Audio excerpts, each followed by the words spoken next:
Bro, my goodness, does Albert Bow look huge standing next to Abdullah Mason, ladies and gentlemen. The last press conference just went down today, and there's a couple things that I want to talk about. First of all, shout out to Abdullah Mason.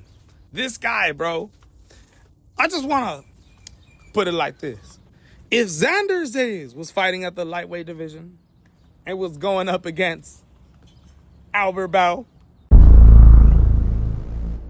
skillful fighter with the beard that he's got on him, ladies and gentlemen, if that was Xander Zayas, I don't even think they would have fought this dude stepping into that ring.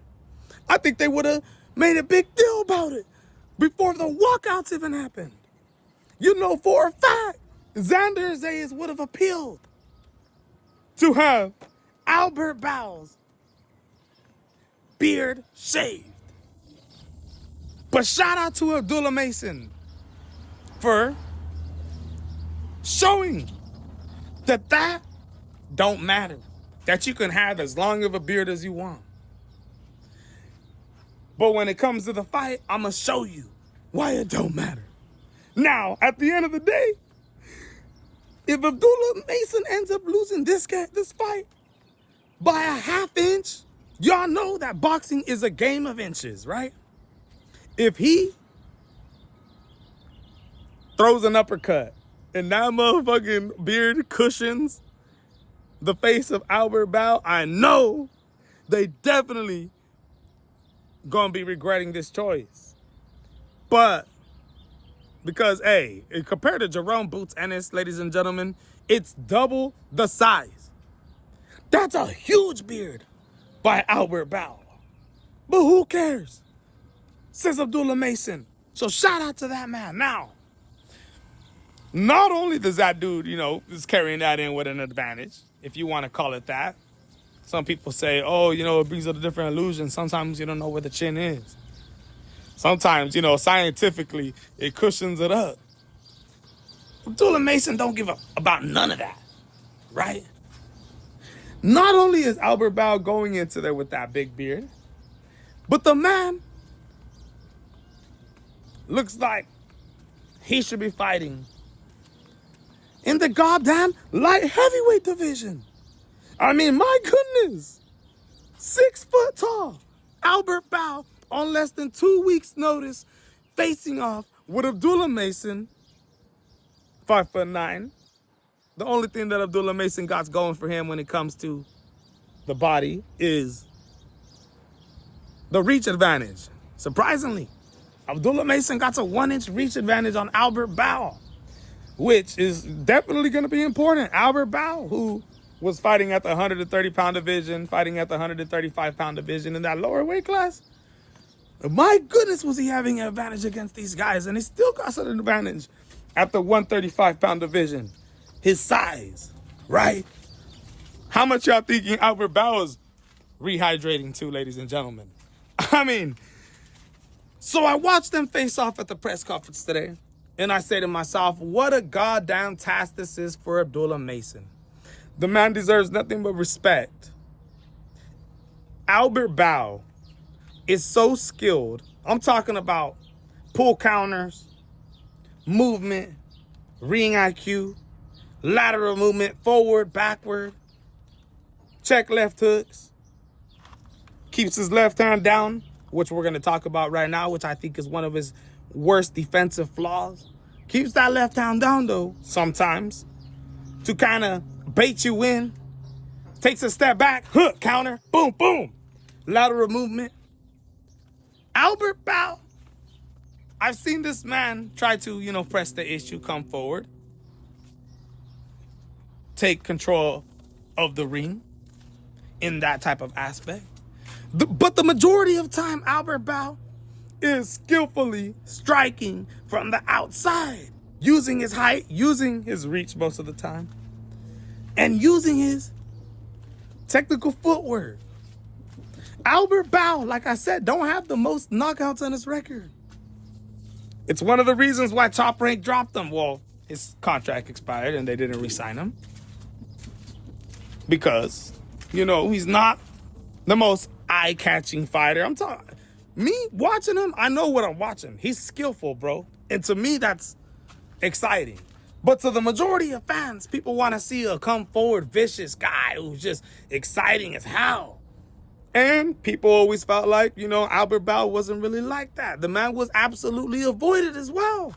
Avoided because of his stylistic skills. Moving, hard to catch. Super defensive. The man was avoided. Never given that huge opportunity. Was even in line to face Shakur Stevenson. Shakur Stevenson never fought him. Albert Bell was a higher risk, low reward type fighter. As in, he wasn't the most famous guy at all. And you were going to step into the ring with him, and he had this super high height advantage, super reach advantage. This guy was super big for the divisions that he's fought in. So you would tell yourself, nah, not fighting this dude. It's not worth it. I ain't getting paid nothing, and it's going to be technically a tough fight. I'm going to have to try to catch this dude. Albert Bell has really got them skills. He says he's that man. And tomorrow, on Saturday night, not tomorrow, if he beats Abdullah Mason, then we're going to be saying he's been that man this whole time. And finally, he's got his opportunity. But 2 defensive flaws are the worst nightmare for Albert Bell that I believe are going to come to an effect here. And number 1, the hand discipline of Albert Bell. Although he's technically skilled, although he's got all these good attributes about his game and advantages when it comes to the body, one of the biggest disadvantages that I think on the highest level of boxing that he has, that matters the most, is your hand discipline. If you're keeping your left hand down in front of you, you better be able to get away with it against the level of opposition that you're going against before you run into somebody that can easily pick that apart. Teofimo Lopez. All the time. I was saying, leading up to that Shakur Stevenson fight, was this man, Teofimo Lopez, is so confident. He thinks he's so good. His skills are so high that he likes to put that left hand down. Be blocking his face with that right one, but he puts that left hand down. And the man got absolutely just exposed in that aspect when it came to fighting Shakur Stevenson. All it took was the jab. The jab, ladies and gentlemen. Because Teofimo was able to get away with those movements throughout his career, even though guys like Sandor Martin was catching this fool for making that same goddamn mistake. I said, go into a fight with Shakur, you gotta pick up that hand because it's just like an opening. It's like telling you, it's baiting you to come in. And although Teofimo Lopez and Albert Bell, they keep that hand there to be able to bait you in, if they are too slow to be able to catch you, then it don't even matter. If you're too technically skilled, it don't even matter. So I look at Albert Bell and I look at his hand discipline. I've seen this man be rocked before. I'm not just saying things. I've seen him be rocked before. And hit with big punches. And what does he do? He keeps his hand in the same goddamn position. Albert Bell will get hit with a big punch, stay in the pocket with his hands down. When he throws his combinations, Albert Bell, because he's able to get away with things against the level of opposition that he faced. His hand discipline is horrible. And due to that, I feel like Abdullah Mason, with the skills, the power, the speed, and I know Abdullah is very, very susceptible for getting hit by big punches. This is a man who get clipped. Abdullah been dropped, rocked, been in wars. He's only 22 years old, bro. He doesn't have the experience factor. He's not mature. You look at a guy like Jose Venezuela, who in 2022 fought against Edwin de los Santos, got knocked out. Just faced him this last Sunday at Zuffa Boxing number 8 event and knocked him out. He talked about the maturity because in your young days, it's just a lot different. You're not as smart. You're not as experienced. You're not as mature. Right? Abdullah Mason, and also Abdullah Mason, this guy has some type of warrior god in his heart. Anytime that Abdullah Mason steps into the ring and the crowd starts cheering and you start throwing punches with him, this dude turns into a warrior god. His family, his trainer, his brothers are screaming, like, stop! You can make this an easier fight. You can outskill the guy. But Abdullah, there's something about him that just brings him. He's a fan favorite, right? He's a goddamn chunker, an absolutely exciting, skillful fighter. Albert Bow, I don't believe is gonna be able to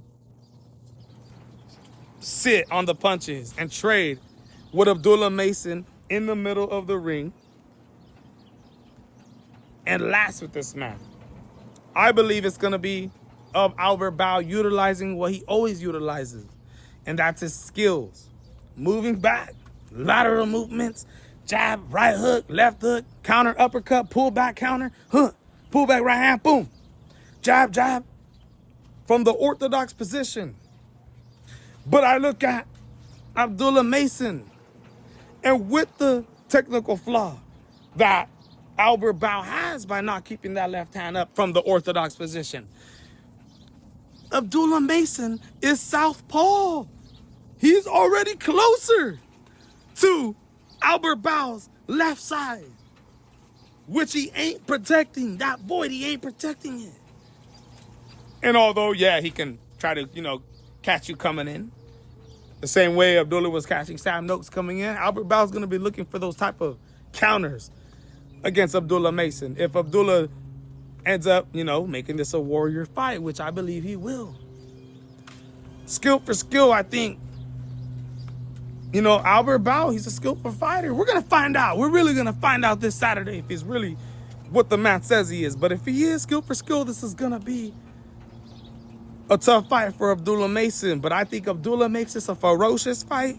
Cuts off the ring, skill for skill, inside the pocket. Don't let Bow, move forward, move backwards, and then lateral. He moves backwards, tries to move lateral, you cut him off. Catch him with a combination. That check right hook from the southpaw position against an orthodox fighter. That check right hook, boom. The jab, it's all open there. And I believe a powerful puncher like Abdullah Mason is going to take advantage of that, bro. My goodness. They don't care about the beard. They don't care about the height. The fight's on this Saturday, July 4th.